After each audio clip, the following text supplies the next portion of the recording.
In divorce, my ex left me with nothing, and I ended up as a waitress at a hotel. Yesterday, I served a billionaire guest. When he reached out his hand, I saw the same birthmark I have on my wrist. Curious, I asked his name. He answered, and I realized it was the same as the baby I lost 30 years ago. The Windsor Hotel doesn't hire women in their 50s to serve in their prestigious restaurant. They prefer pretty young things with bright smiles and unblemished histories. But when your resume includes former Mrs. Jonathan Reeves, and your references include some of the wealthiest socialites in the city, exceptions are made. Welcome to Martha's Stories. I share new life stories here every day, and I'd really appreciate it if you hit subscribe and liked my video. Now let's jump back into my story. I'm sure you'll love it if you keep listening till the end. Even when you're 52, with silver threading through your once auburn hair and lines around your eyes that tell stories of both laughter and grief. I'd been working here for 5 years, ever since Jonathan stripped me of everything in our divorce. The irony doesn't escape me that I now serve drinks to the same people who once sat at my dinner table. Most pretend not to recognize me. The few who do offer pitying smiles that burn worse than indifference. Olivia, you're on the VIP section tonight. Diana, the floor manager, informed me as I arrived for my shift. Mr. Morgan is staying in the penthouse. He rarely comes down to dine, but when he does, he expects perfect service and absolute discretion. I nodded, betraying no reaction.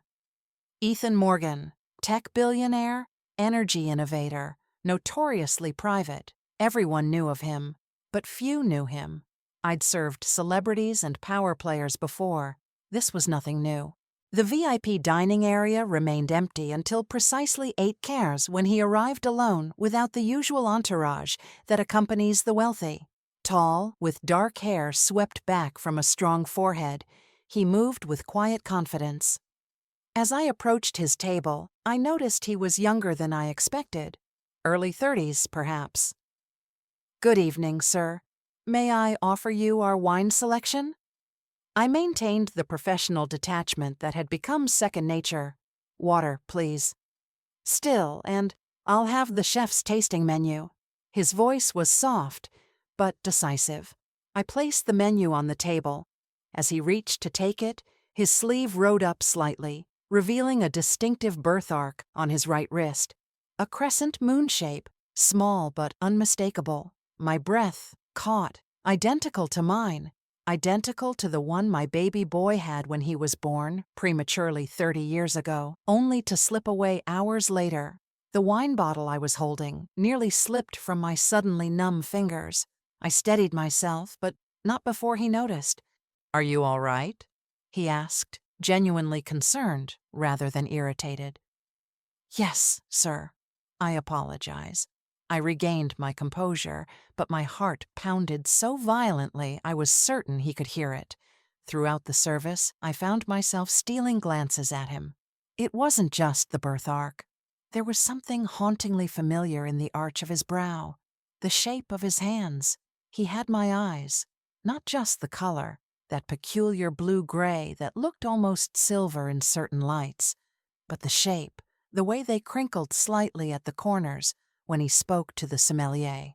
And there was the chin, Jonathan's chin, with that same slight cleft, the way he held his fork, precise and deliberate, just like Jonathan, just like— No, it was impossible. My son had died. I'd held his tiny body, felt the warmth leave him.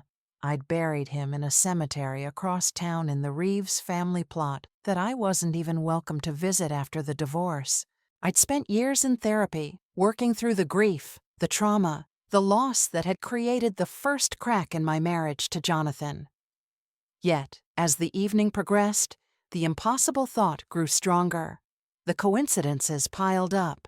The age would be right, the physical similarities undeniable, and that birthmark.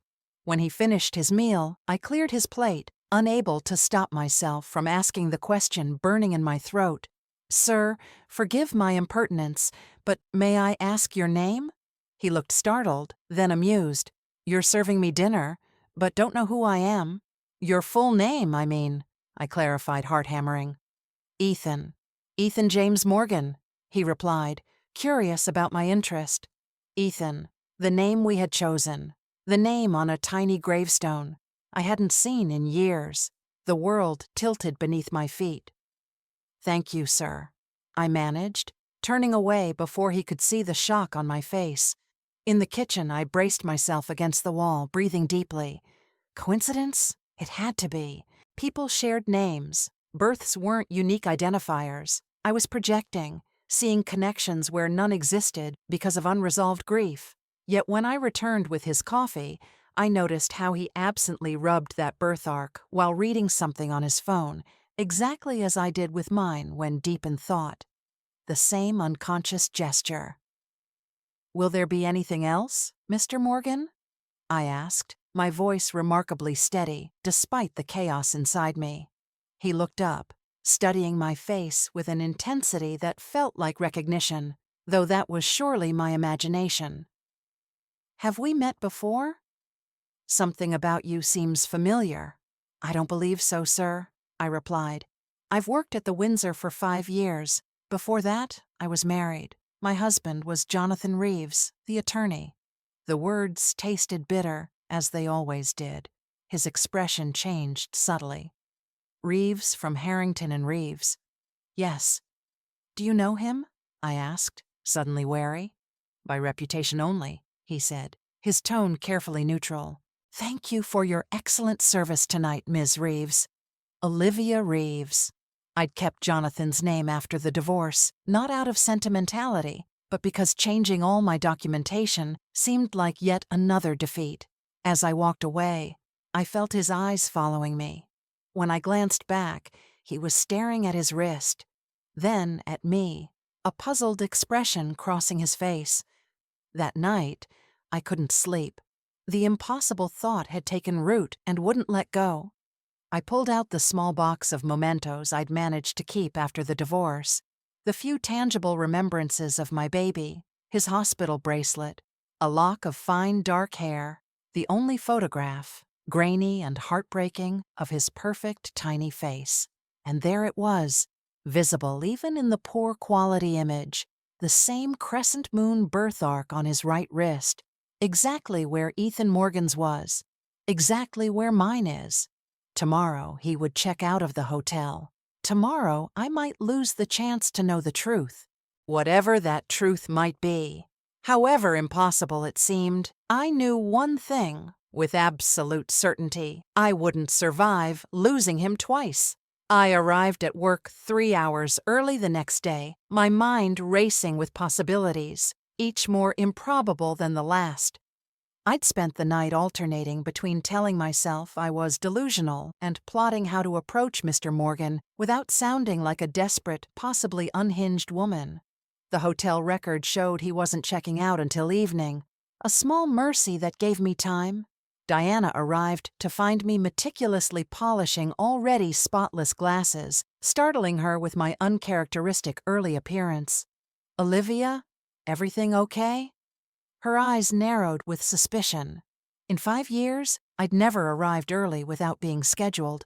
Couldn't sleep? I offered, which wasn't a lie. Thought I'd get a head start. She seemed satisfied with this explanation, if puzzled. Mr. Morgan requested breakfast in his suite rather than the restaurant. He specifically asked for you to serve. My heart stuttered for me. Did he say why? No, but the penthouse guests get what they want, she said, handing me the order slip. And Olivia, whatever is going on with you today, keep it professional. Mr. Morgan is one of our most important clients. I nodded, taking the service elevator to the penthouse level. My pulse racing as I pushed the room service cart. The weight of the small photograph in my pocket seemed to burn against my thigh. I'd brought it impulsively, though I had no plan for how or even whether to show it. When Ethan Morgan opened the door, he was already dressed in an impeccable charcoal suit, looking like he'd been awake for hours. "Ms. Reeves," he said, stepping aside to let me in. "Thank you for coming up yourself." "Of course, Mr. Morgan." I wheeled the cart to the dining table overlooking the city skyline, acutely aware of his eyes following me. "Will there be anything else, sir?" "Yes, join me." My carefully constructed professional mask nearly slipped. "I beg your pardon. Please have a seat." He gestured to the chair opposite his. "There's something I'd like to discuss with you." I hesitated. This went against every hotel protocol, but curiosity overrode caution. I sat gingerly on the edge of the chair as he took his seat. "I rarely forget a face, Ms. Reeves," he began, studying me intently. "Yet, I couldn't place why you seemed familiar until this morning." He reached for his phone, turning it to show me a web page. It was an old society page photograph from at least 20 years ago. Jonathan and me at a charity gala, both smiling for the camera. I barely recognized the woman I had been, polished and confident in expensive pearls, standing beside the man who would eventually discard me like an outdated accessory. "You were a pianist," he continued, "before you married Jonathan Reeves?" I stiffened. "Yes, a lifetime ago." I was researching Reeves after our conversation. "His name has come up in connection with some legal matters I'm dealing with." His tone was casual, but his eyes remained sharp. That's when I found this. "Mr. Morgan, I don't understand what this has to do with me serving your breakfast." I tried to sound merely confused rather than defensive. He leaned forward slightly. "Last night, you noticed my birthmark." It wasn't a question. I remained silent. "The same birthmark you have," he added, nodding toward my wrist where my sleeve had pulled back slightly. My breath caught. I instinctively covered it with my other hand. "A crescent moon," he continued. "Relatively rare as birthmarks go. I researched it once. Less than 1% of the population has identifiable shaped birthmarks, and crescent are among the least common. Mr. Morgan, you asked my name with unusual interest. You've been watching me since I arrived, and this morning I find that you're the ex-wife of a man whose firm has been trying to secure my business for months." His voice remained calm, but his implication was clear. "Why are you interested in me, Miss Reeves?" The moment balanced on a knife's edge. I could retreat into professionalism, apologize for any perceived impropriety, and walk away. The safe choice, the sane choice. Instead, I reached into my pocket and placed the photograph on the table between us. "This is why." He picked it up, his expression changing from suspicion to confusion as he studied the grainy hospital image of a newborn infant. "I don't understand," he said finally. "My son," I said, my voice barely steady. "Born prematurely 30 years ago. He lived for only a few hours, or so I was told." I took a deep breath. "His name was Ethan. Ethan Jonathan Reeves." His eyes snapped to mine, widening slightly. "He had a birthmark," I continued, touching my wrist. "Just like yours, just like mine." Morgan set the photograph down carefully, as if it might shatter. "What exactly are you suggesting, Ms. Reeves?" "I don't know. I admitted it sounds insane even to me. But the coincidences?" I gestured helplessly. "The birthmark, the age, the name, even your features. You have my eyes, Jonathan's chin." He stood abruptly, turning to face the window. "I was born to Helen and James Morgan. I've seen my birth certificate. This is—" He stopped, shaking his head. "I understand how this sounds," I said quietly, "but before you dismiss it completely, ask yourself why you requested me specifically this morning. Something made you curious, too." His shoulders tensed. He turned back, his expression now carefully controlled. "I was adopted," he said finally. "My parents told me when I was 16, but my birth certificate still lists Helen as my biological mother. There was never any mention of this scenario you're describing." The admission sent a jolt through me, possibility crystallizing into something more solid. "When's your birthday?" I asked. "April 14th, my heart stopped. My son was born on April 14th, 1995. He sank slowly back into his chair. "This is impossible." "Yes," I agreed. And yet, we sat in silence, the untouched breakfast cooling between us. "Who was your doctor?" he finally asked. "When you gave birth, Dr. Sarah Winters. She was an obstetric specialist at University Medical Center." Something flickered across his face. "Helen, my mother, was an obstetrician at University Medical. She worked with a Sarah Winters." The room seemed to tilt beneath me. "Helen Morgan," I whispered, the name suddenly familiar. "I remember her. She was there that night. She came in after they told me my baby didn't make it." He stood again, agitation evident in his movements. "This doesn't make sense. Why would my mother?" He stopped correcting himself. "Why would Helen and your husband Jonathan never wanted children?" I said, old pain surfacing. "When I got pregnant, he was disappointed. When the baby came early with potential health complications, I couldn't finish the thought." Ethan paced the room, running a hand through his hair, a gesture so like Jonathan's that it sent another shock of recognition through me. "I need to verify this," he said finally. "All business now. DNA testing, medical records. If what you're suggesting is true—" "I know," I interrupted, reality crashing down. "Mr. Morgan, I didn't come here to disrupt your life. I don't want anything from you. I needed to know." He studied me for a long moment.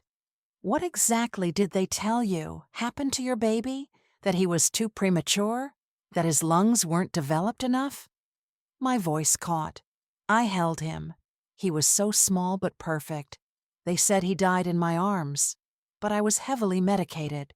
Everything was a blur. Something changed in his expression, a softening, or perhaps recognition of the pain I'd carried for 30 years.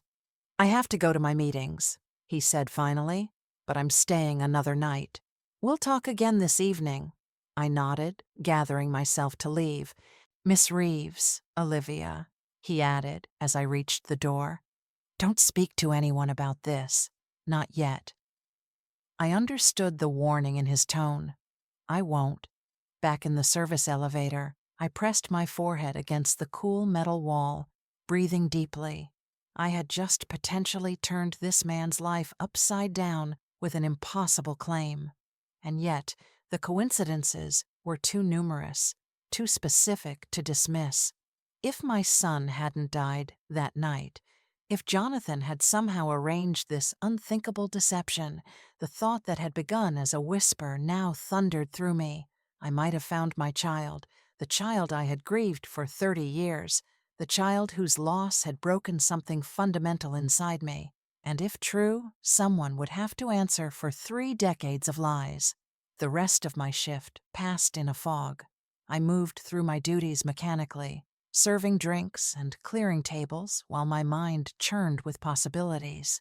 Several times, Diana caught me staring into space and shot me concerned looks. I couldn't blame her. I was barely present, my thoughts orbiting around the penthouse suite and the man who might be my long-lost son.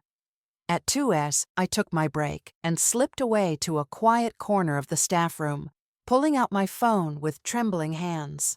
I searched Helen Morgan, obstetrician, and found several old articles from medical journals. One included a photograph from 1995, the year my son was born, showing Dr. Helen Morgan receiving an award for excellence in neonatal care. The irony was almost too bitter to bear. I studied her face, a handsome woman with sharp features and intelligent eyes. Nothing in her expression suggested someone capable of participating in the theft of an infant. But then again, what would such a person look like? My break ended too quickly. As I returned to the restaurant floor, I nearly collided with a well-dressed man exiting the elevator. "Excuse me," I murmured, stepping aside. He turned, and recognition hit us both simultaneously. Olivia Jonathan Reeves, my ex-husband, stood before me, looking as shocked as I felt. 20 years of marriage, 5 years of bitter divorce, and now we were strangers occupying the same space. Jonathan.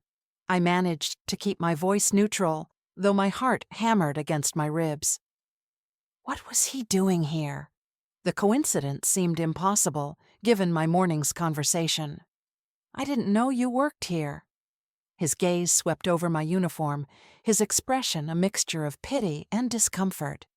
There's a lot you don't know about my life now. I straightened, refusing to shrink under his assessment. Are you staying at the hotel? No, just had a meeting.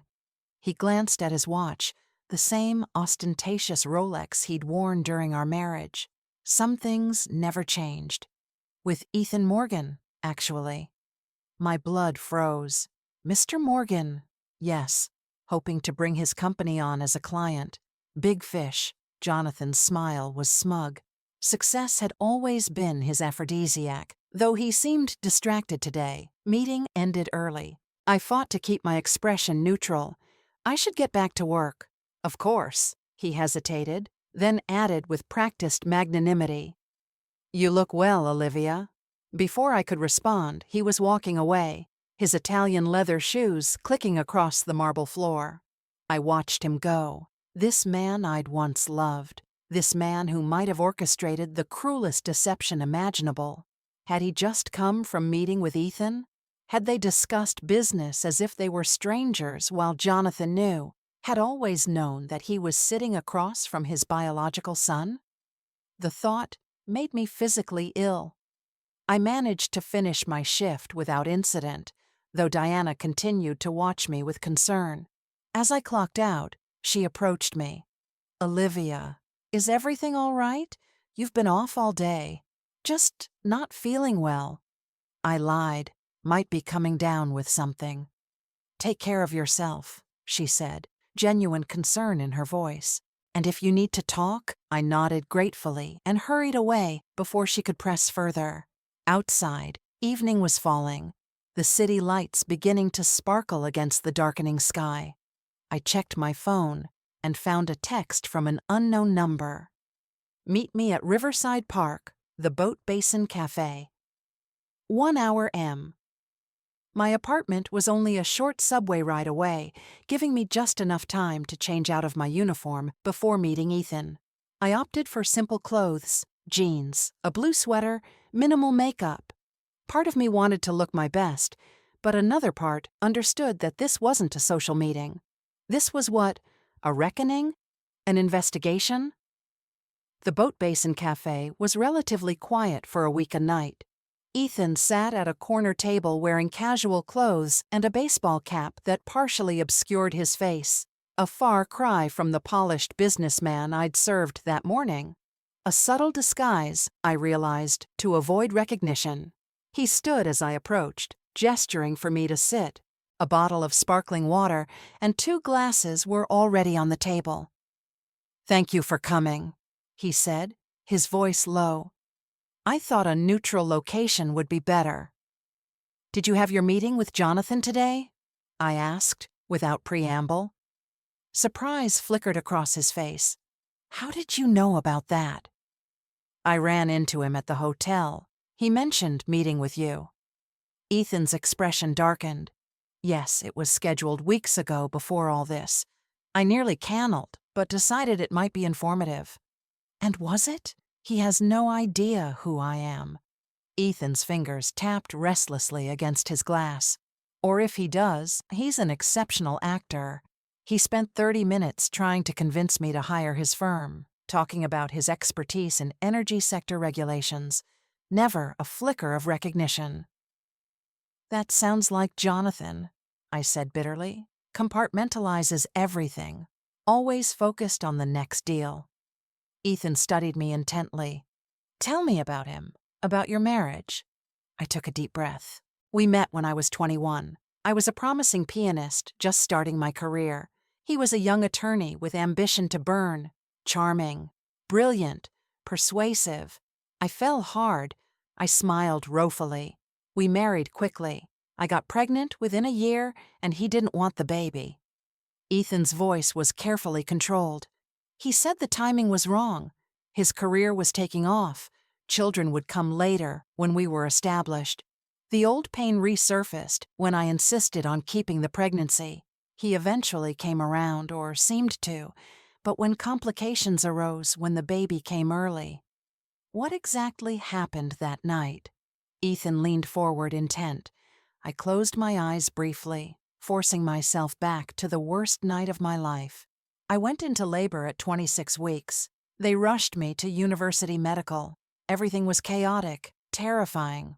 I remember Jonathan arguing with someone in the hallway while they prepped me for delivery. I took a sip of water, steadying myself.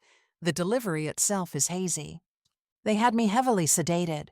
I remember the cry, so small, but definitely a cry. They showed me the baby briefly, this tiny, perfect being. I saw the birth arc, then, just like mine. I touched my wrist unconsciously, then they took him away for treatment. Hours later, Dr. Winters came in with a small bundle, said there had been complications, that you hadn't made it. My voice broke. I held him, and said goodbye. They gave me more sedatives after that. I woke up the next day, and it was over. We buried a tiny casket 3 days later. Ethan's face had gone pale. "I'm sorry," he said quietly, "that you went through that. I need to know," I whispered. "Did you find anything today? Anything to confirm or disprove this?" He hesitated, then pulled out his phone. "I've been researching Helen all day.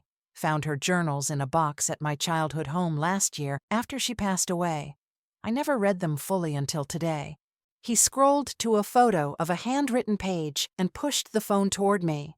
The entry was dated April 14th, 1995. "The Morgan baby became a reality today. Such a beautiful boy. Perfect despite his early arrival.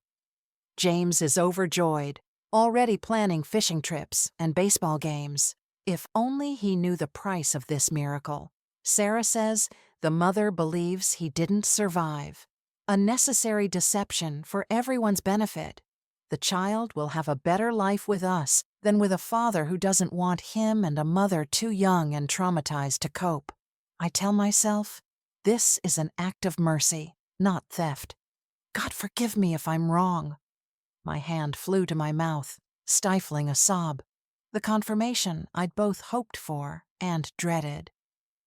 "Oh my God, there's more," Ethan said grimly.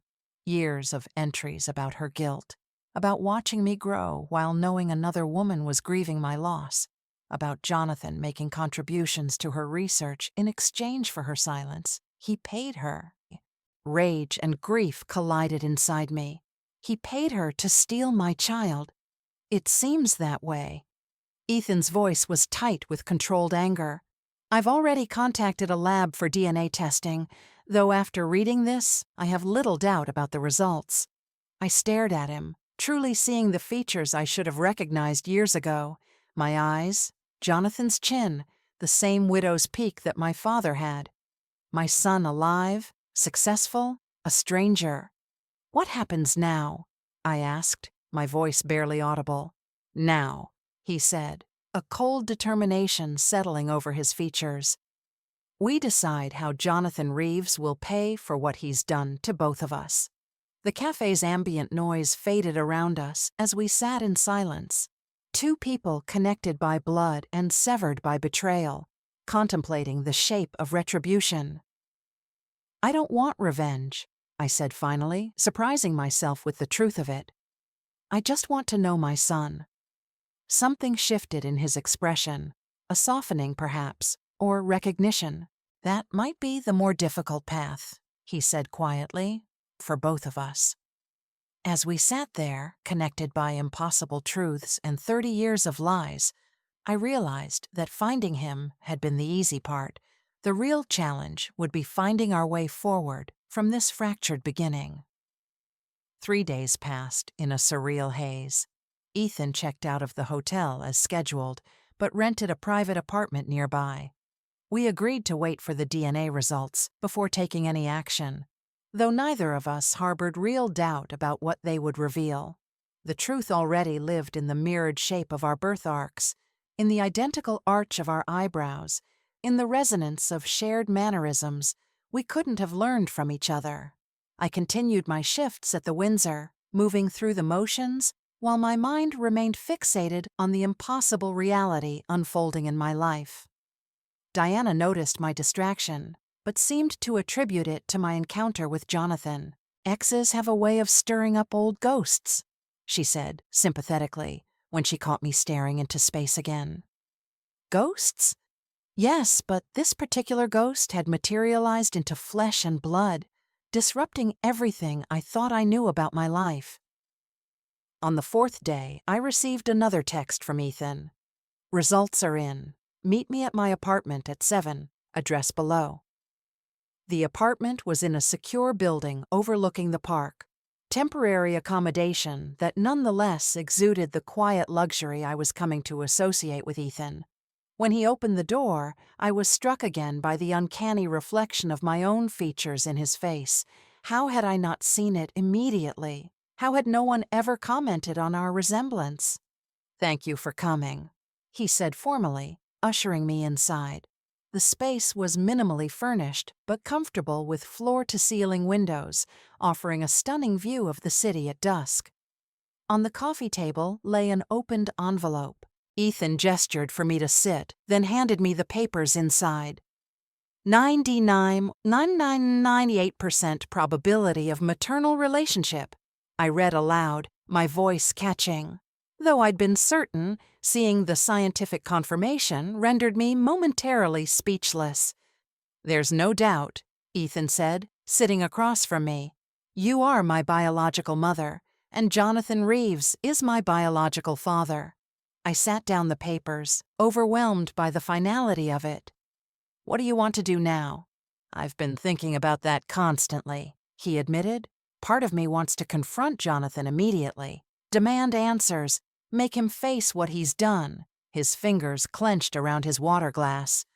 "But that would be impulsive, and I don't build billion-dollar companies by being impulsive." The pragmatism in this statement was so reminiscent of Jonathan that it sent a small shock through me. Nature versus nurture playing out in real time. "I've compiled everything," Ethan continued, nodding toward his laptop. "Helen's journals, the DNA results, hospital records I've managed to obtain. There's enough evidence to pursue criminal charges. Conspiracy, fraud, falsification of documents. The statute of limitations might be an issue for some charges, but not all. You want to have him arrested?" The thought had never occurred to me. "I want him to face consequences," Ethan corrected. "Whether through legal channels or otherwise, I studied him. This man who was my son, yet not entirely mine, raised by different parents, shaped by different experiences, yet carrying my DNA, my birthmark, my eyes." "What about Helen?" I asked quietly. "Her role in this?" Pain flashed across his face. "Helen is gone. She died last year. Pancreatic cancer." He looked away briefly. "I can't confront her. Can't ask why she participated in this theft. And part of me is grateful for that." "Because you loved her?" I said, understanding immediately. "Because despite everything, she was your mother." "Yes." His voice was rough with emotion. "She raised me, loved me, was proud of me. Everything I've accomplished, I owe partly to her and James." He met my gaze directly. "I've spent days reconciling those truths with what I now know she did to you." The complexity of his position struck me forcefully. While I had lost a child, he had gained a history he never knew existed. His foundation had been shaken just as profoundly as mine. "What about Sarah Winters?" I asked. "She's still alive?" "She was directly involved." "I've located her," Ethan said. "She's in an assisted living facility upstate, early-stage Alzheimer's. Her lucidity varies day to day." "I want to see her," I said immediately, surprising myself with the certainty. "I need to hear from her directly why she participated in this." Ethan nodded slowly. "I've already arranged it. We can drive up tomorrow if you're willing." The decisiveness of his actions reminded me again of Jonathan, the efficiency, the strategic thinking, but there was a consideration in his manner that his father had always lacked. I wondered if that came from Helen or if it was uniquely his own. "There's something else," he said, reaching for a folder on the side table.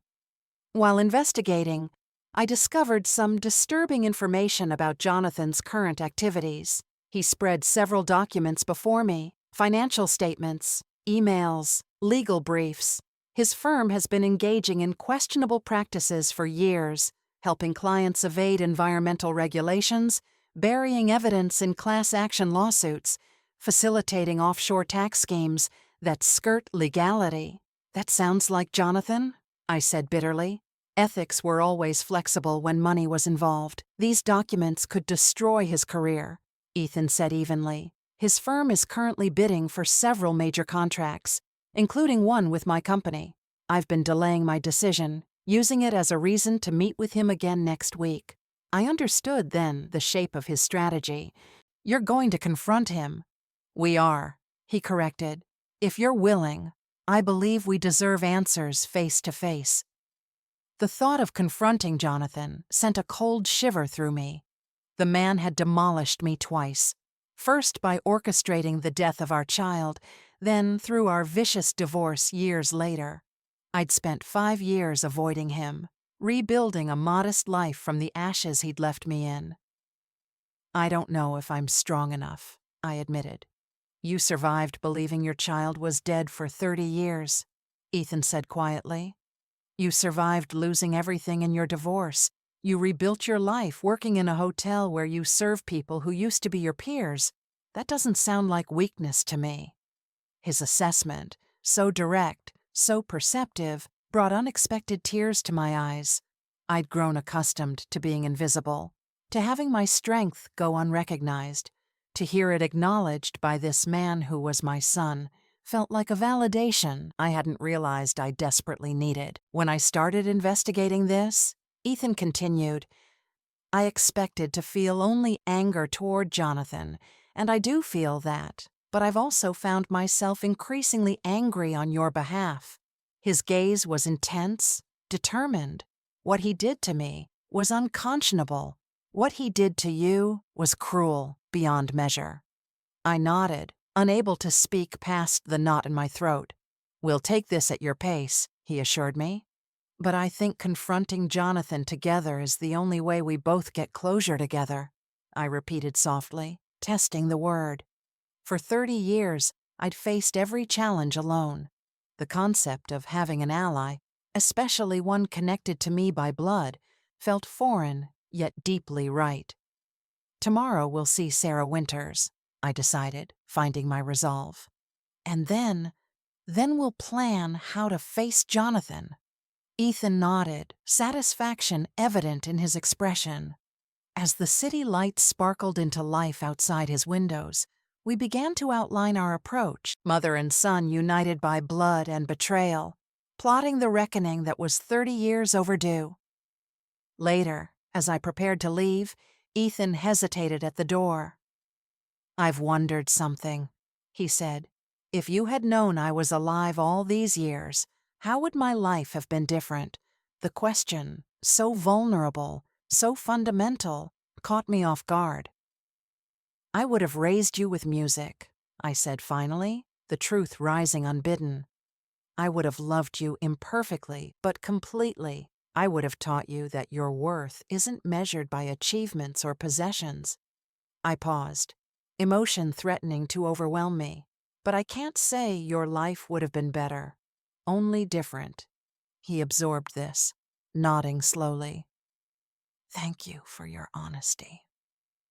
As I stepped into the hallway, the weight of 3 decades of grief and the tentative possibility of healing followed me like twin shadows into the night. The assisted living facility was nestled in the Hudson Valley, surrounded by autumn foliage ablaze in red and gold.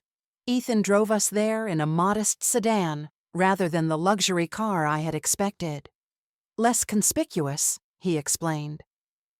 We spoke little during the 2-hour journey, each lost in our own thoughts about the confrontation ahead.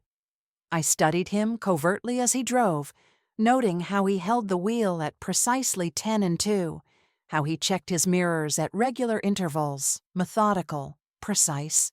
Was this learned behavior or something inherited from Jonathan, who had the same exacting nature? The question of nature versus nurture had never felt so immediate, so personal. "The facility director says she's having a good day," Ethan said as we pulled into the parking lot, relatively lucid. "That can change quickly, though." I nodded, suddenly nervous. "What have you told her about why we're visiting?" "Nothing specific, just that we have questions about a case from her past." He turned to face me. "Are you ready for this?" No, I wasn't ready. How could anyone be ready to face the woman who had helped steal their child? But I nodded anyway. The facility was bright and well-maintained, smelling of disinfectant and artificial flowers. A staff member led us to a sunroom where a thin, white-haired woman sat gazing out at the gardens. Dr. Sarah Winters had aged dramatically from the competent physician I remembered, her once sharp features now sunken, her hands trembling slightly as they rested in her lap. "Dr. Winters," the attendant said gently, "your visitors are here." She turned, her faded blue eyes taking us in with mild curiosity. "Hello," she said, her voice surprisingly strong. "Do I know you?" Ethan took the lead, sitting in a chair across from her.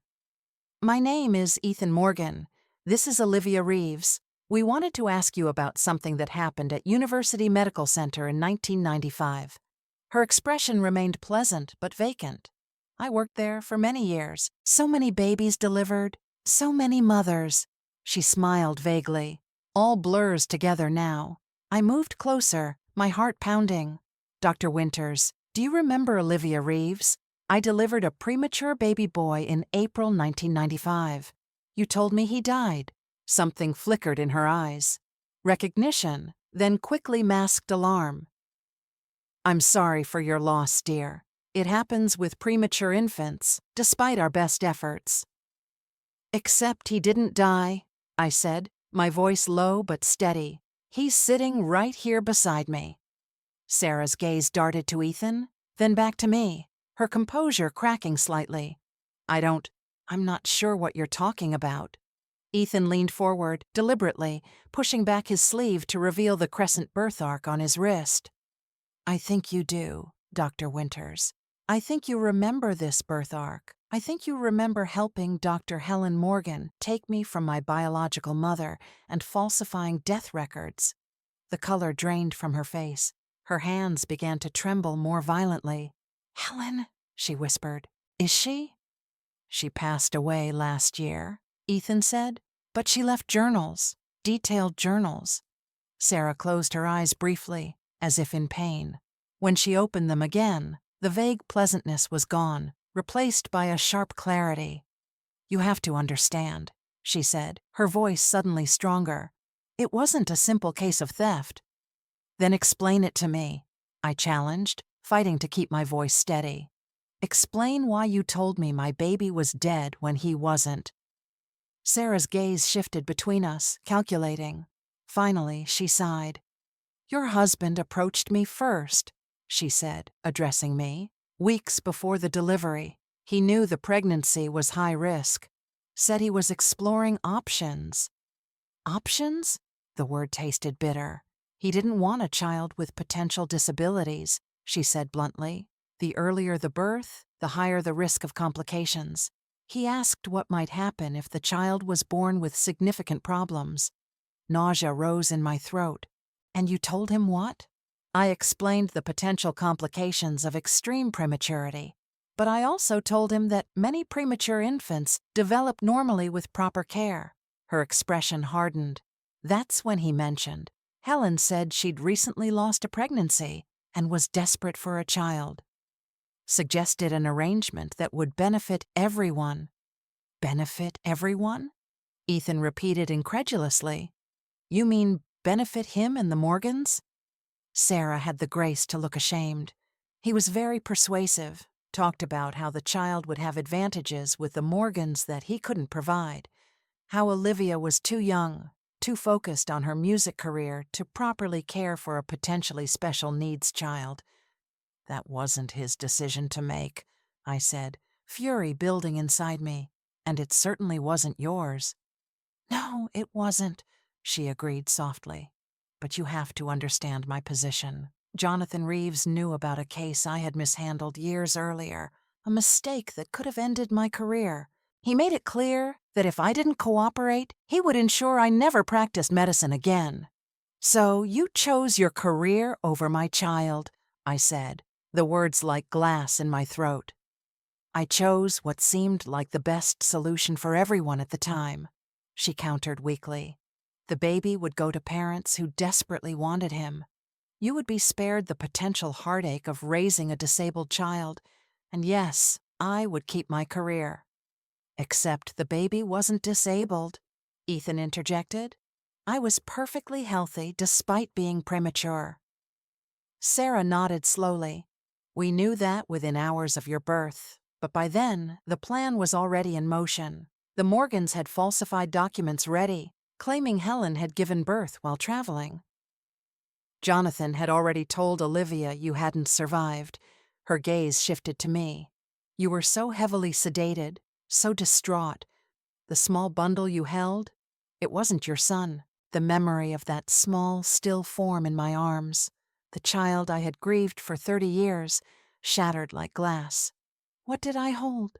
I whispered. A stillborn from earlier that day, she admitted, unable to meet my eyes. The parents had chosen not to see their baby. We repurposed it. I stood abruptly, needing distance, needing air. The casual cruelty of it all, the calculated deception, the manipulation of my grief, threatened to overwhelm me. I walked to the window, pressing my forehead against the cool glass, fighting for composure. Behind me, Ethan continued the questioning. Did the Morgans know about Jonathan's coercion? Did they know you were being blackmailed into this arrangement? Helen knew something wasn't right, Sarah admitted, but she convinced herself it was for the best. James, I don't think he ever knew the full truth. He believed the adoption was legitimate, if unorthodox, and the payments. Ethan pressed. Helen's journals mentioned contributions to her research. Sarah's face tightened. Jonathan paid handsomely for everyone's silence. Regular donations to Helen's neonatal research unit, a cabin in the Adirondacks for me. Her voice cracked with shame. I've had 30 years to regret accepting it. I turned back from the window, composed enough now to face her. Did you ever consider telling me the truth all those years knowing what you'd done? She met my gaze directly for the first time once, about a year after I saw you at a fundraiser. You looked haunted. I almost approached you then, but Jonathan was at your side, watching everything, everyone. I knew what he was capable of. You were afraid of him, I realized. Yes, her admission was barely audible. He made it clear that if the truth ever came out, he would destroy not just my career, but my life. And I believed him. Well, now the truth is out, Ethan said, his voice hard, and someone will face consequences. Fear flashed across Sarah's face. What are you going to do? We haven't decided yet, I said, finding strength in the plural pronoun. But Jonathan will answer for what he's done. Sarah nodded slowly, resignation evident in her posture. I deserve whatever comes. I've lived with this guilt for 30 years, watching my memories slip away, while this one remains crystal clear, her roomy eyes filled with tears. I'm sorry, Olivia, for everything we took from you. As we left her sitting in the sunroom, small and diminished in the autumn light, I felt no satisfaction, no closure, only a profound sadness for the irretrievable years lost to all of us through one man's selfish decision. In the car, Ethan was quiet, processing everything we'd learned. Finally, he said, "She confirmed what we already suspected. Jonathan orchestrated all of it." "Yes," I agreed, "and now we know exactly what we're confronting him with." Ethan started the car, his expression hardening with resolve. "I've decided to move up our meeting with him. Tomorrow, no more waiting." As we drove back toward the city, I realized that tomorrow would bring the culmination of 30 years of unknowing grief and the beginning of whatever came after. Jonathan's corner office at Harrington and Reeves occupied the 42nd floor of a gleaming midtown tower, a testament to his rise in the legal world since our divorce. The receptionist, a polished young woman with a practiced smile, brightened visibly when Ethan announced himself. "Mr. Morgan, Mr. Reeves is expecting you." Her gaze slid to me with mild curiosity. "I don't believe we have an appointment for your companion." "She's with me," Ethan said simply, with the quiet authority of someone unaccustomed to having his decisions questioned. The receptionist hesitated only briefly before nodding. "Of course. Please follow me." As we were led down a hallway lined with expensive art and award plaques, I felt strangely calm. The anger and grief that had churned within me for days had crystallized into something harder, colder, a diamond-sharp clarity of purpose.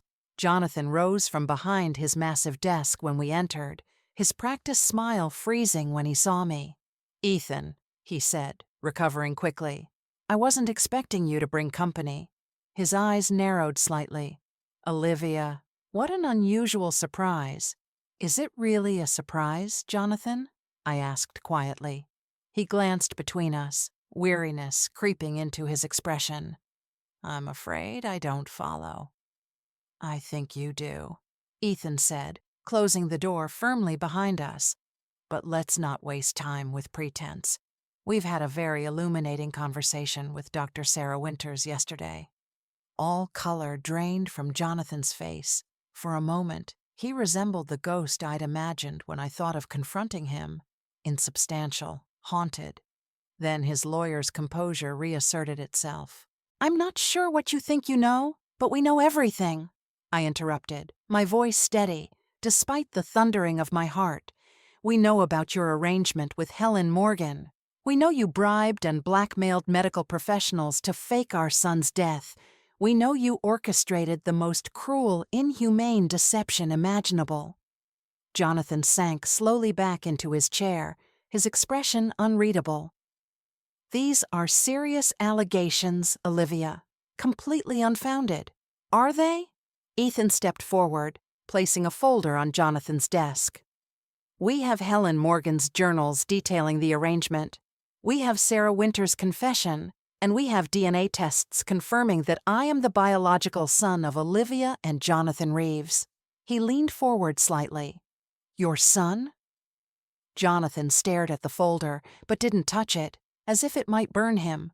"This is absurd, some kind of elaborate scam." "Look at me, Jonathan," I commanded, stepping closer. "Look at him. Are you really going to sit there and deny what's plainly written in our faces? The same eyes, the same birthmark."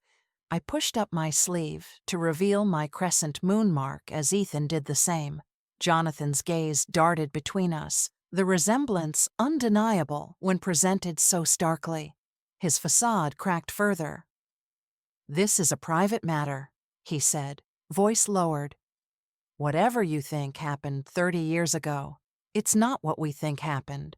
Ethan cut in coldly. "It's what we know happened. The question is, what happens now?" Something calculating entered Jonathan's expression, the look I recognized from our divorce negotiations when he was assessing angles and risks. "What exactly do you want? Money? Some kind of public apology?" The casual way he offered compensation for 3 decades of orchestrated grief ignited a fierce rage within me. "You think you can buy your way out of this? Pay us off like you paid Helen and Sarah?" "Be reasonable, Olivia," Jonathan said, his tone maddeningly condescending. "What's done is done. Dragging this into the public eye benefits no one."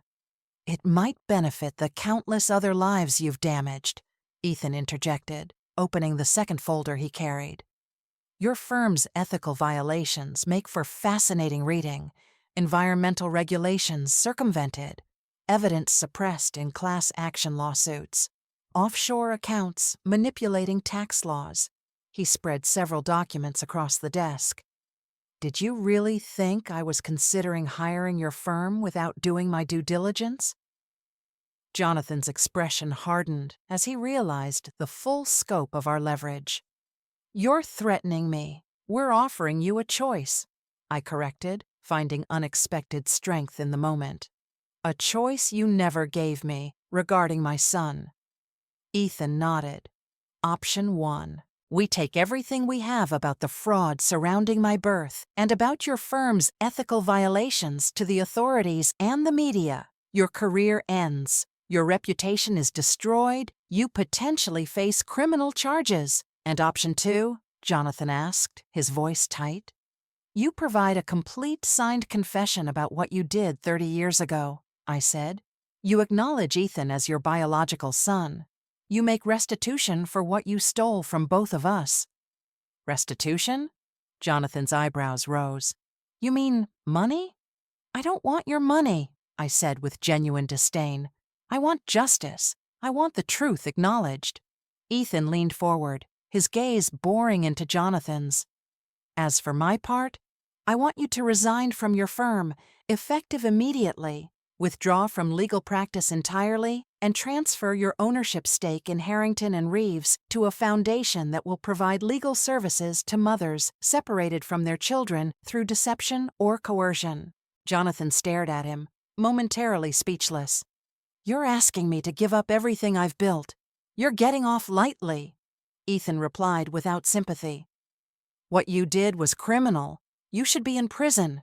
This is extortion, Jonathan said, desperation edging into his voice. No, I countered. This is the consequence of choices you made 30 years ago, choices that devastated lives. I held a dead baby in my arms, believing it was my son, Jonathan. I grieved for 30 years while you knew the truth every single day. Something shifted in Jonathan's expression. Not quite remorse, but perhaps the closest approximation he was capable of. I did what I thought was best at the time, he said quietly. The pregnancy was unexpected. Our marriage was already strained. When the baby came early with all the potential complications, it seemed like an elegant solution. An elegant solution? I repeated, incredulous. You stole my child and made me believe he was dead. There was nothing elegant about it. It was monstrous. Helen and James Morgan provided him with opportunities we couldn't have, Jonathan argued, gesturing toward Ethan. Look at what he's accomplished. Would that have been possible if he'd been raised by a struggling musician and an attorney just starting his career? That wasn't your decision to make, I said. The simple truth of it, cutting through his rationalizations. He was our son. My son. And now, here we are, Ethan said coldly. 30 years later, with your chickens coming home to roost. What's your decision, Jonathan? Public disgrace or private restitution? Jonathan's gaze moved between us, calculating odds and outcomes as he always did. I could almost see the wheels turning behind his eyes, searching for a third option, an escape route, a legal technicality that might save him. Finding none, he seemed to physically diminish, his shoulders sagging slightly. I'll need time to draft the confession, to arrange the transfer of my ownership shares. You have 48 hours, Ethan said. All business now. We'll have our attorneys review everything, and if I refuse, a last desperate attempt. Then by this time, next week, your name will be synonymous with one of the most heartless frauds in recent memory, I said simply. Your choice. As we turned to leave, Jonathan called out, Olivia? I paused at the door, looking back. For what it's worth, I am sorry. Not for the arrangement itself, but for your pain. It was never meant to hurt you. The audacity of his qualified apology left me momentarily speechless. 30 years of grief reduced to an afterthought, an unintended consequence. Your intent doesn't matter, Jonathan, I said finally. Only your actions and the lives you damaged with them. As we left his office, I felt lighter somehow, as if setting down a burden I'd carried so long I'd forgotten its weight. In the elevator, Ethan stood beside me, our reflections ghost-like in the polished brass doors, mother and son, 30 years lost, yet somehow found again. "Are you all right?" he asked quietly. "Yes," I realized, with some surprise. For the first time in a very long time, I think I am. The truth was out.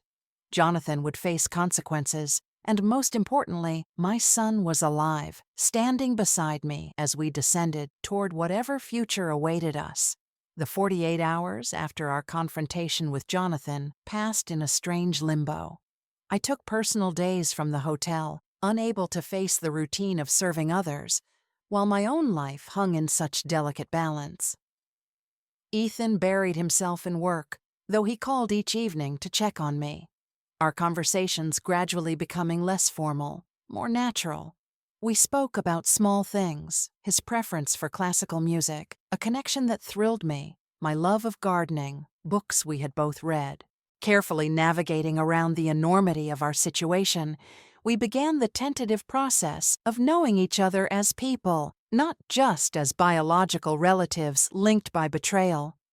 "He'll try to find a way out," Ethan said during one call, abruptly returning to the subject we'd been avoiding. "Men like Jonathan don't surrender power easily." "I know," I replied, remembering all too well Jonathan's tactics during our divorce. "But you've backed him into a corner." "We have," Ethan corrected gently. The plural pronoun still startled me. The acknowledgement that we were in this together, a unit formed through extraordinary circumstances. On the morning the ultimatum expired, Jonathan's attorney delivered a thick envelope to Ethan's apartment, where I had joined him to await the response. Inside was a notarized confession detailing the entire scheme from Jonathan's initial approach to Helen and Sarah through the elaborate deception and subsequent cover-up. It included an acknowledgement of Ethan as his biological son and a formal apology for the suffering caused. A separate document confirmed the transfer of Jonathan's considerable ownership stake in Harrington and Reeves to a newly established foundation with terms that would allow Ethan and me to direct its mission. "He actually did it," I whispered, stunned by the comprehensive capitulation. "He had no choice," Ethan said, though he too seemed slightly surprised by Jonathan's full compliance. "His entire identity is wrapped up in his professional reputation. This was his only option to salvage anything." A handwritten note was paperclip-ipped to the final page. "I expect complete confidentiality in return for these concessions. What's done is done. Let us all move forward with our lives. Junior, no apology, no request to know his biological son, just a businessman concluding an uncomfortable transaction." "Always transactional," I said, unable to keep the bitterness from my voice. Even now, Ethan's expression remained impassive, but I noticed the slight tension in his jaw, an echo of Jonathan's own tell when suppressing emotion. "Are you satisfied with this outcome?" he asked carefully. I considered the question, turning it over like a strange artifact. Was I satisfied?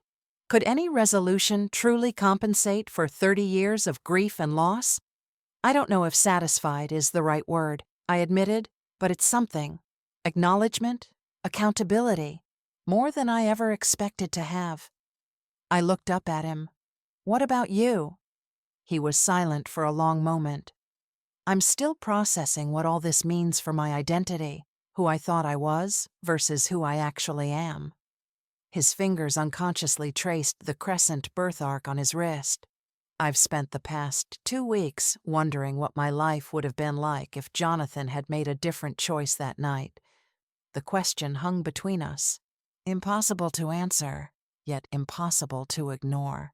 "I've wondered the same thing," I said softly. "Every day since you walked into the Windsor."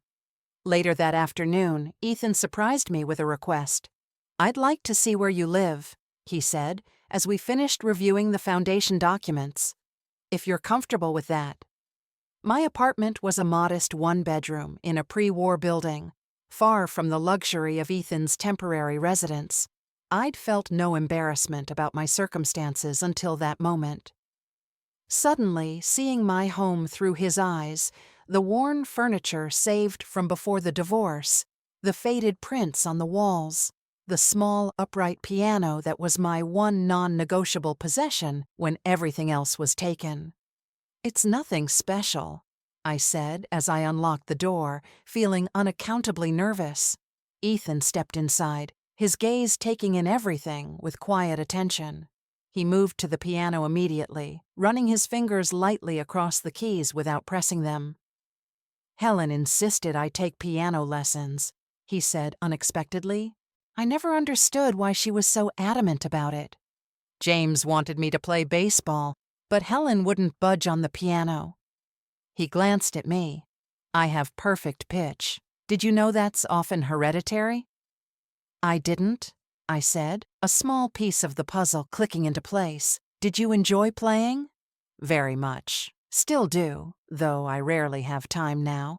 He pressed a key gently, the note hanging in the air between us. "Would you play something? I've been curious about your music since you mentioned your career."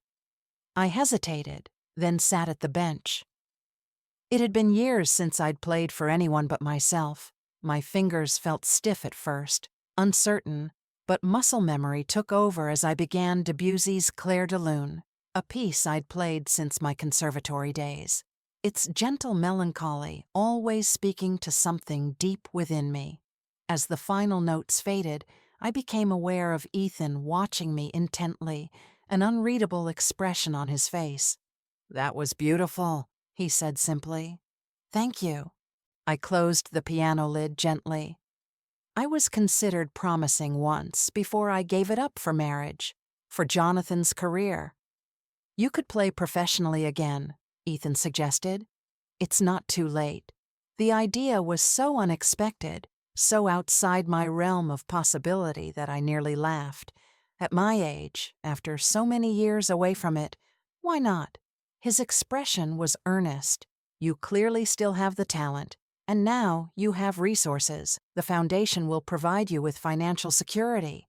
You could teach, perform, whatever you wanted." The casual way he offered this second chance, this resurrection of dreams long buried, left me momentarily speechless. For 5 years, I'd focused solely on survival, on maintaining my dignity, while serving those who had once been my peers. The possibility of reclaiming any part of my former self had seemed as impossible as finding my lost child. Yet here was that child, now a man, offering me the opportunity to reclaim more than just the truth of his existence. "I'll think about it," I said finally, unwilling to make promises I wasn't sure I could keep. Ethan nodded, respecting my hesitation. He continued exploring my apartment, pausing at the small collection of framed photographs on my bookshelf, mostly from before the divorce, my previous life preserved in frozen moments. He picked up one photo, studying it with particular intensity. "Is this me?" he asked quietly. I moved to his side, my heart clenching at the image, a grainy ultrasound picture in a simple silver frame. "Yes, 24 weeks, the last image I had of you before." Neither of us completed the sentence. The weight of what had been stolen from both of us hung in the air, almost tangible in its presence. "I'd like a copy of this," Ethan said finally, setting the frame down with careful precision, "if you wouldn't mind." "Of course." We stood in silence, the apartment suddenly feeling too small to contain the magnitude of our shared loss and tentative reconnection. "What happens now?" I asked, voicing the question that had haunted me since our confrontation with Jonathan. Ethan considered this, his expression thoughtful. "The foundation needs direction. The legal work is just beginning." He hesitated, then added, "And I'd like to get to know my mother, if she's willing." Mother. The word I'd thought would never apply to me again, not after holding that small, still bundle 30 years ago. I'd been a mother for mere hours, then a grieving almost mother for decades. Now I was being offered the chance to claim that title again, in a form I could never have imagined. "She's willing," I said, my voice barely above a whisper. though she has no idea how to be a mother to a 30-year-old son. That makes two of us, Ethan replied, with the first genuine smile I'd seen from him. I have no idea how to be a 30-year-old son. Perhaps we can figure it out together. Together. The word held more promise than I'd allowed myself in years. 3 months passed with startling swiftness. The newly established Reeves Foundation for Family Justice took shape under Ethan's efficient guidance and my growing involvement. We named Diana from the hotel as executive director, her organizational skills and compassion, making her the perfect candidate to lead our mission of supporting families separated through deception or coercion.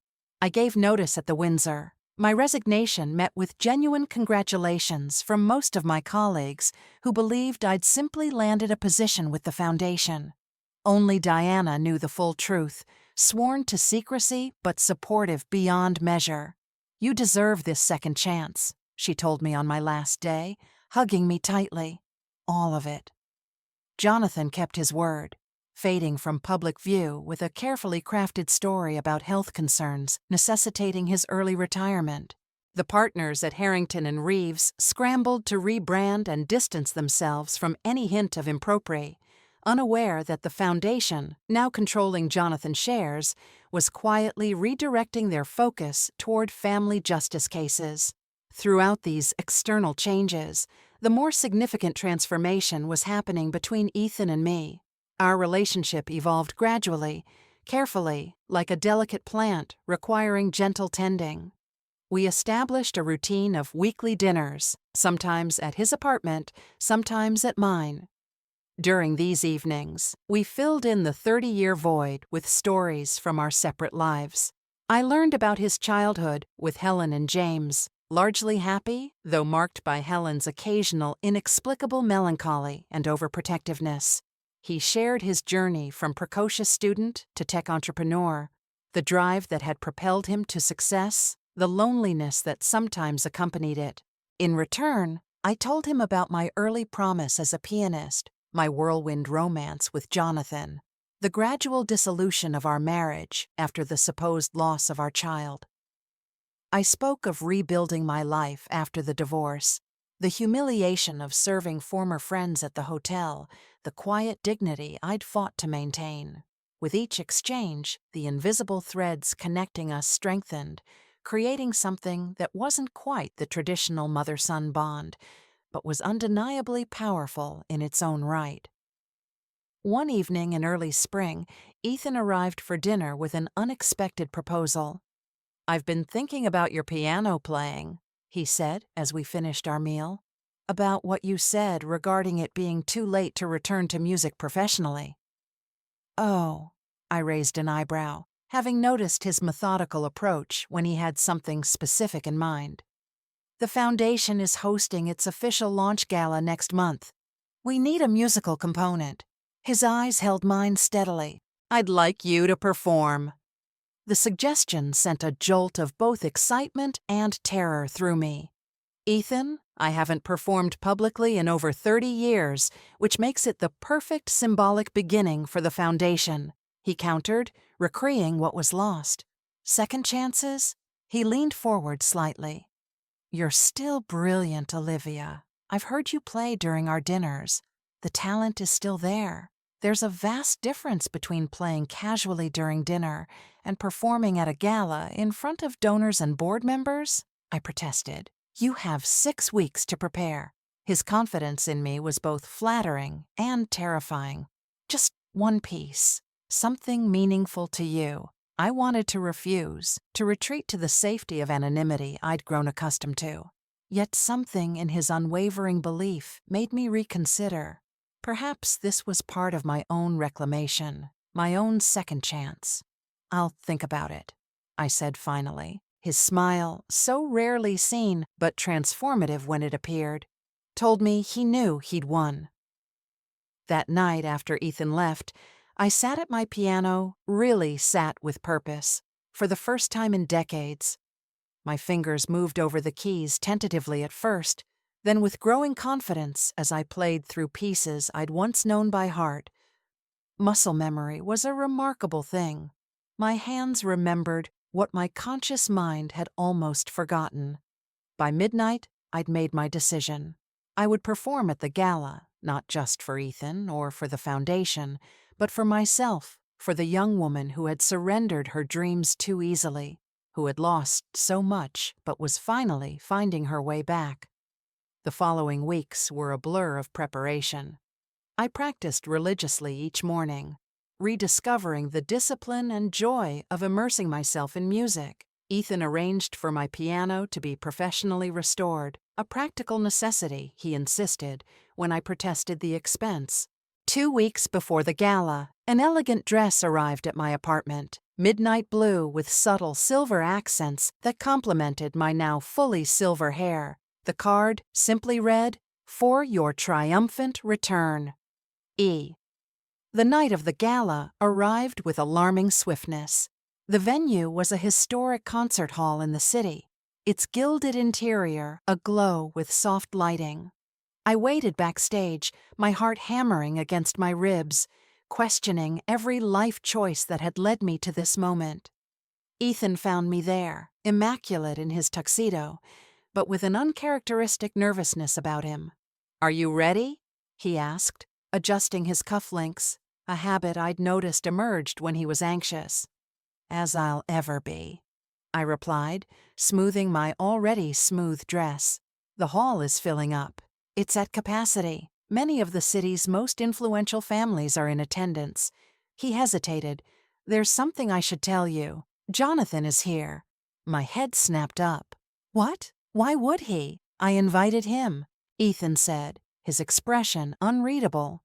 I thought he should witness what his actions ultimately led to. The foundation, your performance, our relationship, the good that has emerged from his deception. The complexity of emotions in Ethan's voice, not vindictiveness, but something more nuanced, gave me pause. This wasn't about revenge, but about completion, about bringing the full circle of our story into one room. "Are you angry?" Ethan asked when I remained silent. "No," I said, surprising myself with the truth of it. "No, I'm not angry. Jonathan is part of this story, however unwillingly. Perhaps he should be here to see its resolution." Relief flickered across Ethan's face. "There's one more thing." He reached into his pocket and withdrew a small velvet box. "I had this made for you for tonight."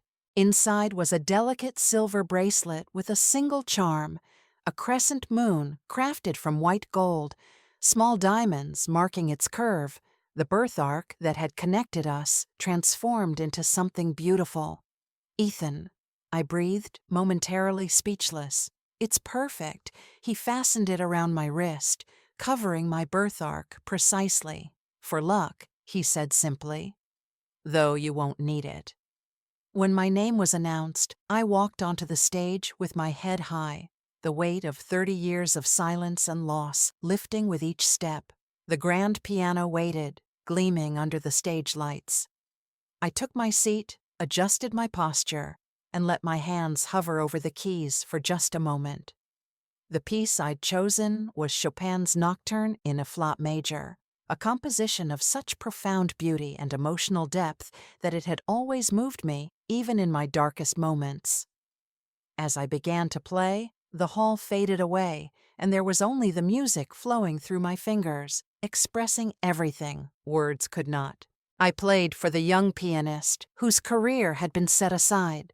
I played for the mother who had grieved an emptiness for 30 years. I played for the son who had been stolen and found against impossible odds. And somewhere in the piece, as the melody soared and my fingers moved with newfound confidence, I even played for Jonathan, not in forgiveness exactly, but in acknowledgement that his terrible choice had ultimately led to this moment of beauty and reclamation. When the final notes faded, there was a moment of profound silence before the applause began.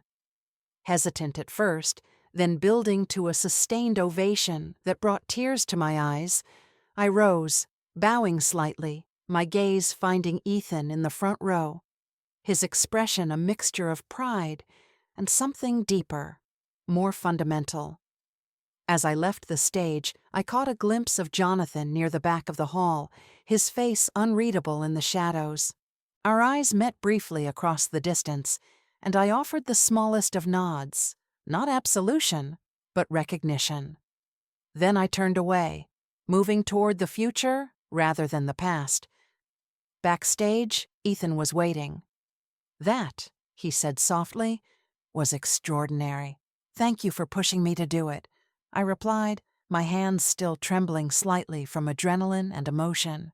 I'd forgotten how it felt to make music like that, to create something beautiful from pain. "Isn't that what we're doing with all of this?" he asked, gesturing toward the hall, the foundation, the new reality we were building together, creating something meaningful from what was meant to destroy us. The wisdom in his observation, so profound, so unexpected, left me momentarily speechless. This brilliant man, my son, yet not raised by me, had somehow distilled the essence of our shared journey into a single perfect truth. "Yes," I said finally, "I believe that's exactly what we're doing." Summer arrived with unexpected opportunities. The Foundation's launch had generated significant publicity, leading to media interest in my personal story, carefully edited to protect the privacy of all involved. My performance at the gala had caught the attention of the city's music community, resulting in an invitation to teach masterclasses at my former conservatory. It's like the universe is conspiring to give you back everything you lost. Diana remarked one afternoon as we reviewed grant applications for the foundation, just in a different form. Her observation struck me as profoundly true. The pieces of my former life were returning, transformed by time and experience, into something new, something that perhaps fit better than the original ever had. Ethan and I settled into a comfortable rhythm of regular dinners and foundation work, our relationship deepening through shared purpose and gradual revelations. The awkwardness of our early interactions gave way to a familiar ease that sometimes startled me with its naturalness. "I have a proposition," Ethan said during one of our weekly dinners at my apartment. "The Phoenix Tech Board retreat is next month in Tuscany. I'd like you to join me." I nearly dropped my fork. "Tuscany with your executive board?" "Not as a board member," he clarified, "though you'd be welcome at some of the sessions. I thought you might enjoy the villa we've rented. There's a beautiful antique piano, and the countryside is spectacular for painting." He hesitated, "and I'd value having you there." The invitation touched me deeply.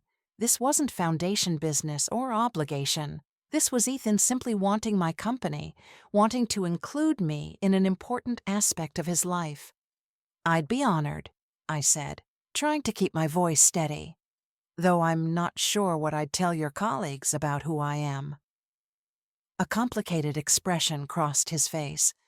"I've been thinking about that, about how we present our relationship to the world." He set down his glass deliberately. "The truth is, I'm proud to have found you. I don't want to hide our connection behind vague explanations or half-truths. You want to tell people that I'm your mother?" The words still felt strange on my tongue, applied to this accomplished man across the table. "Yes," he said simply.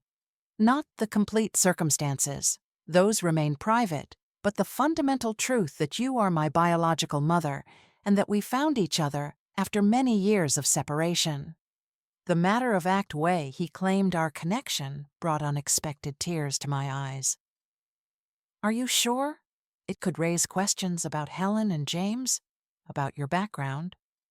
"I've made my peace with those complexities," he said, his voice gentle but firm. "Helen remains the woman who raised me, who shaped much of who I am. That doesn't change. But you are also my mother by blood and now by choice. I see no reason to deny either truth." His clarity, his ability to hold these seemingly contradictory truths simultaneously, never failed to impress me. In this, he was nothing like Jonathan, whose worldview allowed for only one version of reality, his own. Then I would be honored to accompany you to Tuscany, I said, as your mother.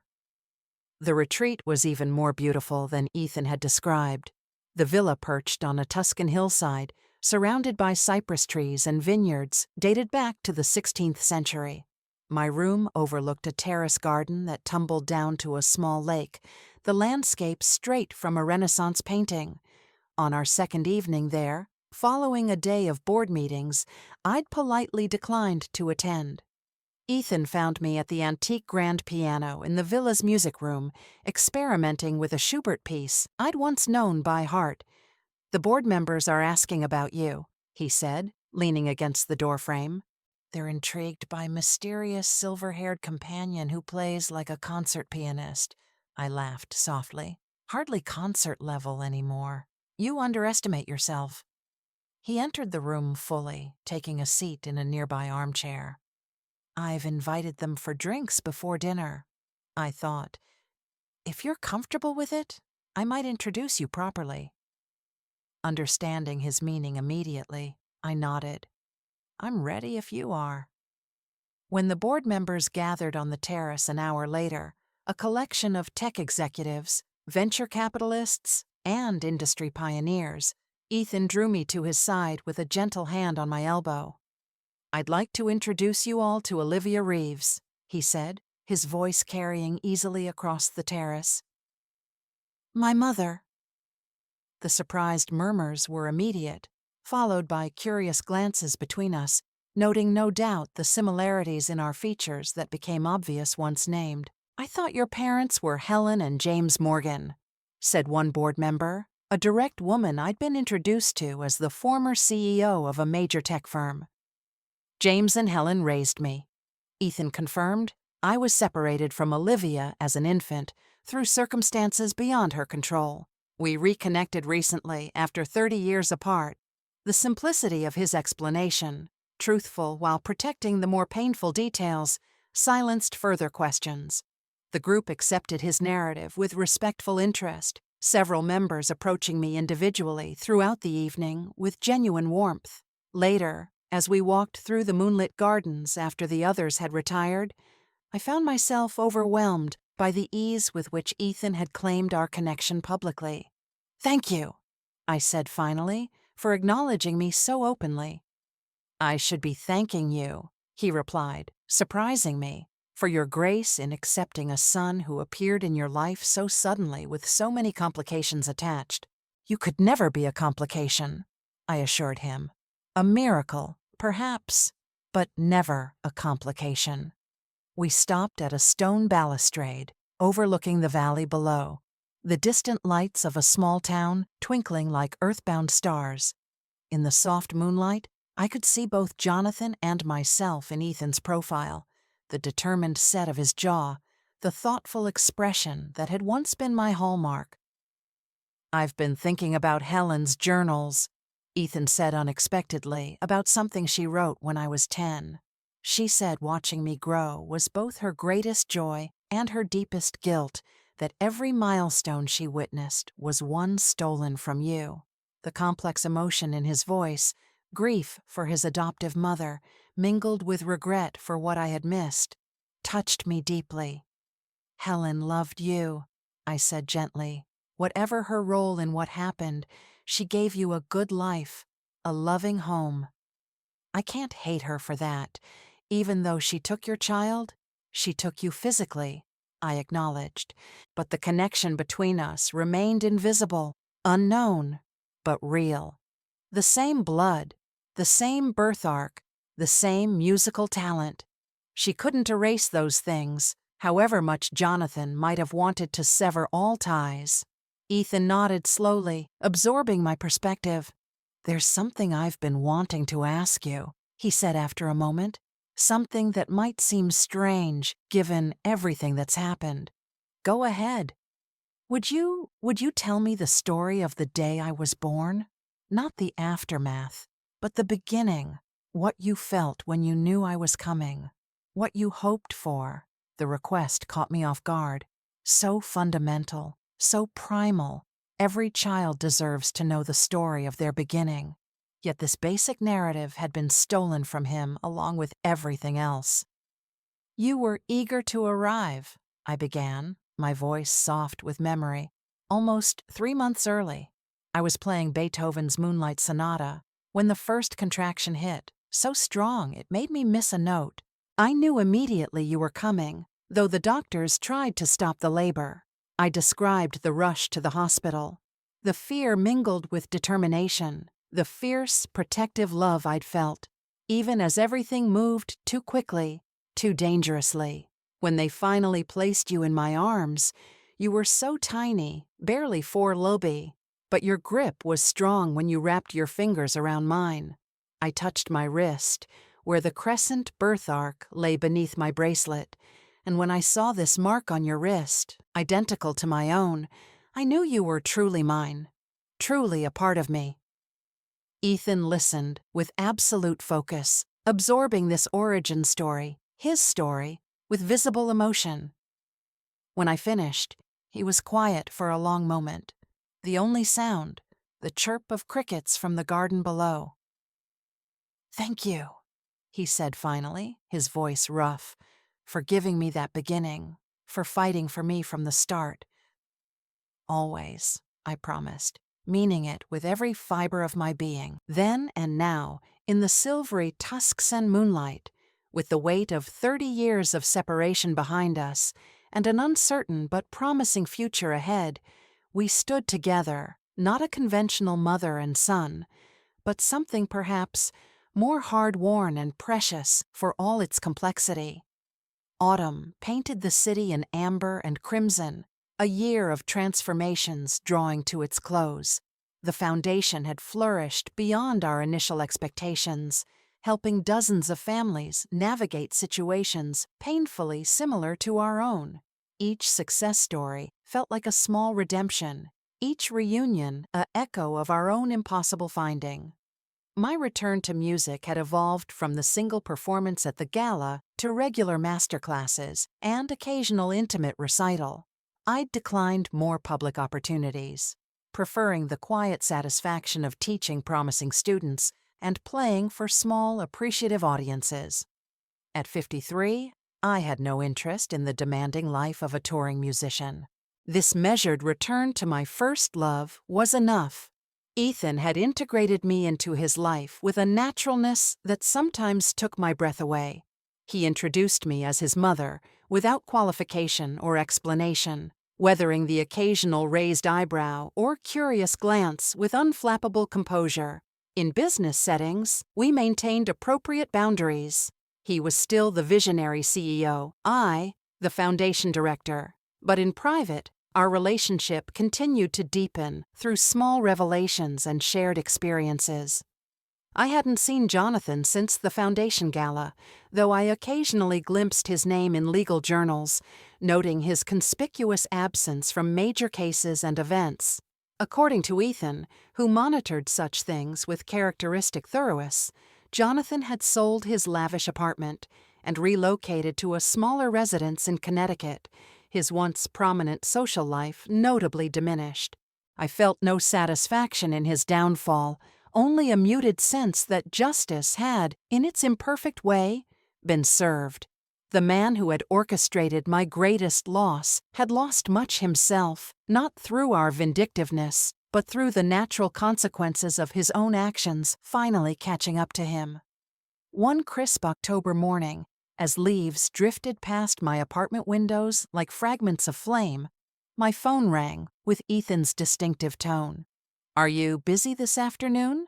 he asked, without preamble, directness being another quality he'd either inherited or developed independently. "Nothing that can't be rescheduled," I replied, mentally reviewing my day's modest commitments. "What did you have in mind? There's somewhere I'd like us to visit together." His tone held an unusual gravity. "I'll pick you up at 2 if that works." Curiosity piqued, I agreed, wondering what location could inspire such solemnity in his usually measured voice. When his car arrived, he was driving himself rather than using his usual service, another sign of the occasion's personal nature. I was waiting on the sidewalk, wrapped in a camel coat against the autumn chill. He greeted me with a kiss on the cheek, a gesture that had become natural between us over the months. As we drove, leaving the city behind for the wooded suburbs beyond, I began to suspect our destination. When we turned onto the tree-lined drive of Riverside Cemetery, my suspicion crystallized into certainty. "We're going to the grave," I said softly. Not a question. Ethan nodded, his hands perfectly positioned on the steering wheel, eyes focused on the winding cemetery road. "I've never visited it. Seemed like something we should do together." The small headstone sat beneath a sugar maple that had turned brilliant crimson, nature's vivid counterpoint to the somber gray granite. Ethan Jonathan Reeves. The inscription read, "Beloved Son, April 14th, 1995. A perfect fiction, a grave for a child who had never died, visited for years by a mother whose grief had been built on elaborate lies."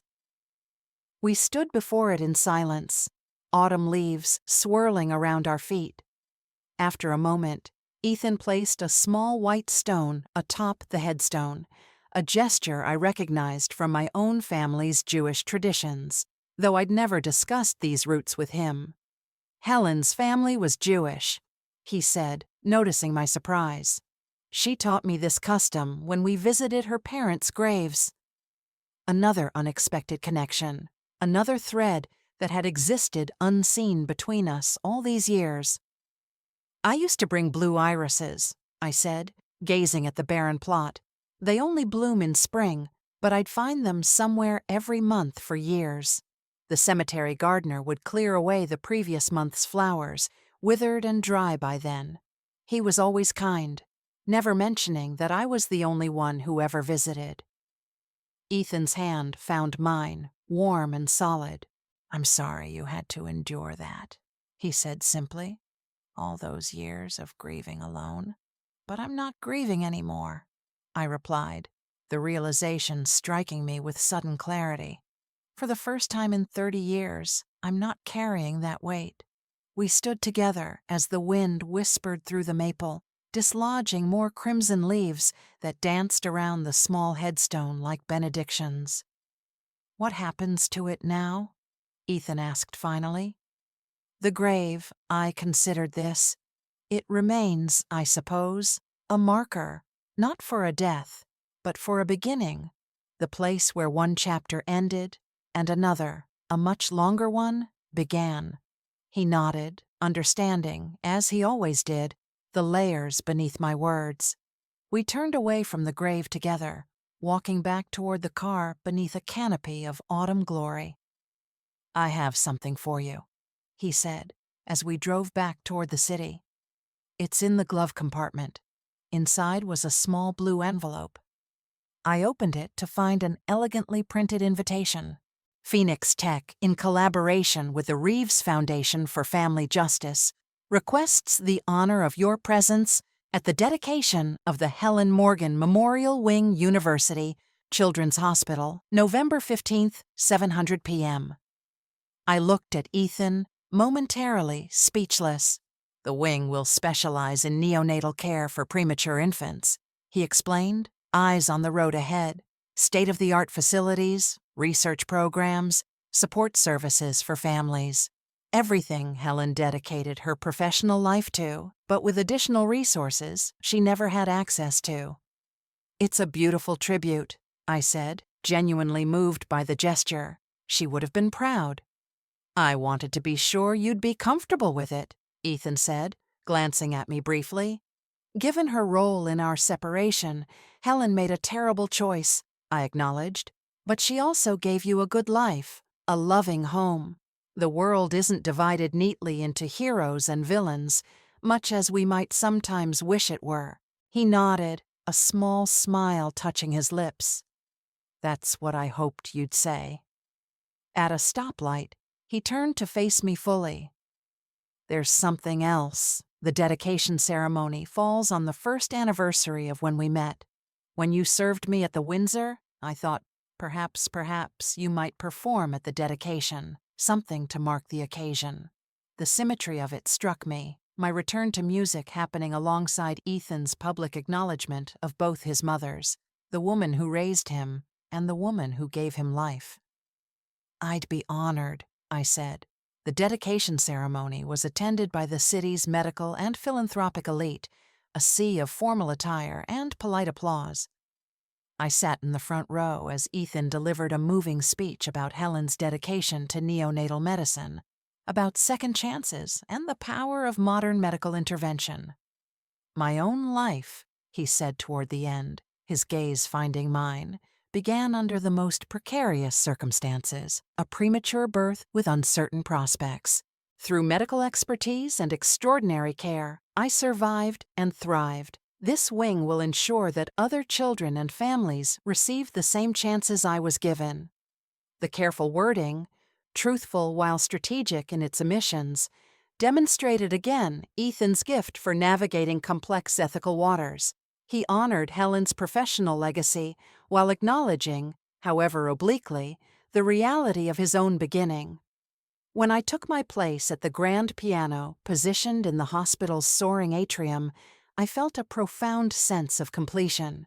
The piece I'd chosen, Bach's Jesu, Joy of Man's Desiring, flowed from my fingers with effortless grace, its intricate patterns, speaking of order, emerging from chaos, beauty from complexity. As the final notes resonated through the space, I caught Ethan's eye across the room. In that moment of silent communion, I felt the circuit of our extraordinary journey complete itself.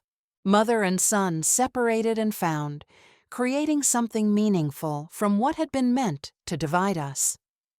Later, as we shared a quiet dinner at my apartment, just the two of us, no foundation business or social obligations, Ethan raised his glass in a toast. "To finding what was lost," he said simply. I touched my glass to his, the soft chime like a bell marking the hour, and to building what never existed before. Outside my windows, the first snowflakes of winter began their silent descent, transforming the city into something new and pristine. Inside, in the warm circle of lamplight, sat the most unexpected and precious gift of my life.